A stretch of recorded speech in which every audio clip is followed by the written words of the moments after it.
দিদি কই, বাঁশ বাগানের মাথার উপর চাঁদ উঠেছে ওই, মাগো আমার শোলক বলা কাজলা দিদি কই, কাজলা দিদি কই।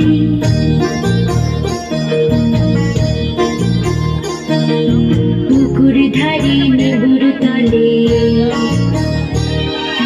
থোকায় থোকায় জোনাক জলে, ফুলের গন্ধে